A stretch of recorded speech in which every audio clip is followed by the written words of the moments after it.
explaining stuff for some reason. Fun fact, did you know that chicken eggs are strong enough for me to stand on? Oh, I hope you're hanging in there in this funny time in town when it's not really spring yet, but it is. But all of a sudden it's really quite cold. But wait, no, it isn't anymore. I feel like it's always a little tough to get my bearings in February. And well, I hope that that's just me and you're doing great. Hi, I'm Sam Rollins, Chief of Communications for Santa Cruz City Schools, with your weekly news. And it is big news, though you probably already know it, that California continues to expand transitional kindergarten. This year, all kids turning 5 by May 25th of next year, 2024, are eligible to start this fall. So if you have an even littler one, please remember to reach out to your neighborhood school. We can tell you all about the new age-appropriate TK curriculum, what to expect, and how to get started. Elementary enrollment opens on the 18th, and that's just over a week away. So please get ready and let us know what you want to know beforehand. We're offering regular tours at all our schools. Remember, too, that middle and high registration is open now, and enrollment info and process can be found at link number 1.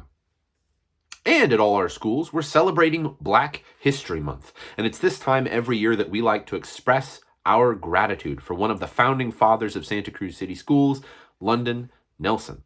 The former slave who came to California, made a home in Santa Cruz, and donated his estate to education. Without London, these schools and this town would look very different.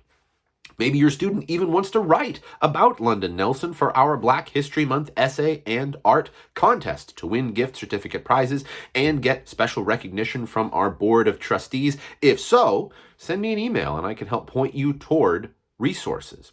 And if they want to write or design around a different story in Black history, the rules for entry are at link number 2. We're excited for the in-person return of the Latino Role Models Conference. Put on in partnership between Public Education and Senderos, the conference this year will be on March 25th at the Cabrillo College Crocker Theater. Free and open to grades 6 and up, as well as the community, this annual event helps showcase success and promote possibility in the community.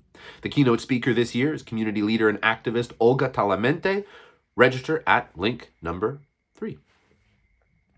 And a reminder that Santa Cruz Rotary College and Career Scholarships are available. The deadline to enter is March 17th for academic and April 15th for vocational scholarships. If you or someone you know is a senior in high school, learn more at link number 4. And now, whether you're wondering if your two cats are related or whether you just want to know what conditions make pizza rot faster, you never know what you're going to learn at Science Fair. Because these events don't just teach the scientific method and encourage students to pursue their curiosity, they help teach them to organize their ideas and to speak in public. So before you go and have a great weekend, have a look first at the Westlake Science Fair and find out, among other things, how young musicians are learning to play the mango. Banana sometimes. Yes. So I really had a great time talking to these kids and hearing their answers about even the basics of experimental design. They have a really good understanding of it. The Science Fair provides opportunities for students to think about something they're interested in and really explore that idea. So not only does it teach the scientific process, but it also allows students to work on their public speaking skills. I like explaining stuff for some reason. In this photo, my dad actually missed. Fun fact, did you know that chicken eggs are strong enough for me to stand on? It's actually really cool because a lot of the volunteers are from UCSC and they're scientists themselves. My name's Laura. I work down at the Long Marine Lab for UC Santa Cruz. I'm a student at UC Santa Cruz majoring in molecular, cellular, and developmental biology. We have built-in scaffolds to help students prepare their science fair projects. My initial interest in working with the science fair was to make it more equitable. I offered a science fair club where students could come and get resources and get help with their projects. A lot of that burden goes on to the parents, and if parents are working or they don't have the same resources at home, it's really hard for students to kind of compete with other students who might have parents who are working in labs up at UCSC. It says down below some other interesting things, but we'll get to that later. It's not just science, there's different ways of learning in more tangible ways that make it more real for kids. And then get your other hand. Well, I like tasting hot sauces in general, so it was pretty fun just tasting the hot sauce. It took a while to get all this sorted out.